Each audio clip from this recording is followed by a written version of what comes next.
एक बार की बात है, बीरबल दरबार में मौजूद नहीं थे। इसी बात का फायदा उठाकर कुछ मंत्रीगण बीरबल के खिलाफ महाराज अकबर के कान भरने लगे। उनमें से कहने लगा, महाराज आप केवल बीरबल को हर जिम्मेदारी देते हैं और हर काम में उन्हीं की सलाह ली जाती है। इसका मतलब यह है आप हमें अयोग्य समझते हैं, मगर ऐसा नहीं है, हम भी बीरबल जितने ही योग्य हैं। महाराज को बीरबल बहुत प्रिय थे। मैं उनके खिलाफ कुछ नहीं सुनना चाहती थी, लेकिन उन्होंने मंत्रीगणों को निराश न करने के लिए एक समाधान निकाला। उन्होंने उनसे कहा, मैं तुम सभी से एक प्रश्न का जवाब चाहता हूँ, मगर ध्यान रहे कि अगर तुम लोग इसका जवाब ना दे पाए तो तुम सबको फांसी की सजा सुनाई जाएगी। दरबारियों ने झिझक कर महाराज से कहा, ठीक है महाराज, हमें आपकी शर्त मंजूर है, लेकिन पहले आप प्रश्न तो पूछिए। महाराज ने कहा, दुनिया की सबसे बड़ी चीज क्या है? ये सवाल सुनकर सभी मंत्रीगण एक दूसरे का मुंह ताकने लगे। महाराज ने उनकी स्थिति देखकर कहा, याद रहे इस प्रश्न का कोई सटीक उत्तर होना चाहिए। मुझे कोई भी अटपटा सा जवाब नहीं चाहिए। इस पर मंत्रीगणों ने राजा से इस प्रश्न का उत्तर देने के लिए कुछ दिनों की मोहलत मांगी। राजा भी इस बात के लिए तैयार हो गए। महल से बाहर निकलकर सभी मंत्रीगण इस प्रश्न का उत्तर ढूंढने लगे। पहले ने कहा कि दुनिया की सबसे बड़ी चीज भगवान है, तो दूसरा कहने लगा कि दुनिया की सबसे बड़ी चीज भूख है।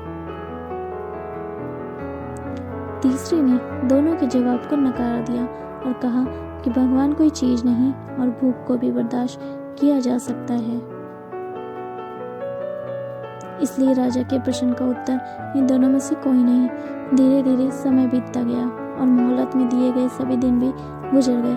फिर भी राजा द्वारा पूछे गए प्रश्न का जवाब न मिलने पर सभी मंत्रीगणों को अपनी जान की फिक्र सताने लगी। कोई अन्य उपाय न मिलने पर वो सभी बीरबल के पास पहुंचे और उन्हें अपनी पूरी कहानियां सुनाई। बीरबल पहले से ही इस बात से परिचित थे। उन्होंने उनसे कहा, मैं तुम्हारी जान बचा सकता हूँ, लेकिन तुम्हें वही करना होगा जैसा मैं कहूँ। सभी बीरबल की बात पर राजी हो गए। अगले ही दिन बीरबल ने एक पालकी का इंतजाम कराया। उन्होंने 2 मंत्रीगणों को पालकी उठाने का काम दिया, तीसरे से अपना हुक्का पकड़वाया और चौथे से अपने जूते उठवाए और स्वयं पालकी में बैठ गए। फिर उन सभी को राजा के महल की ओर चलने का इशारा दिया। जब सभी बीरबल को लेकर दरबार में पहुंचे तो महाराज इस मंजर को देखकर हैरान थे।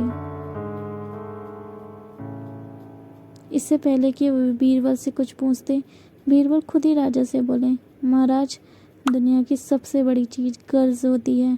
अपनी गर्ज के कारण ही ये सब मेरी पालकी को उठाकर यहाँ तक ले आए हैं। यह सुन महाराज बिना मुस्कुराए न रह सके और सभी मंत्रीगण शर्म के मारे सिर झुकाए खड़े रहे। इस कहानी से हमें यह शिक्षा मिलती है कि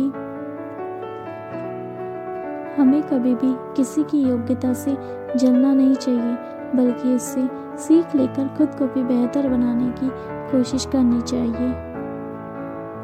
दोस्तों, अगर आपको ये छोटी सी कहानी अच्छी लगी हो तो प्लीज़ चैनल को लाइक और सब्सक्राइब कीजिएगा, ताकि इसी तरह की और कहानियाँ आपको मिलती रहें। And thank you so much for watching. Thank you once again. Keep watching, keep subscribe.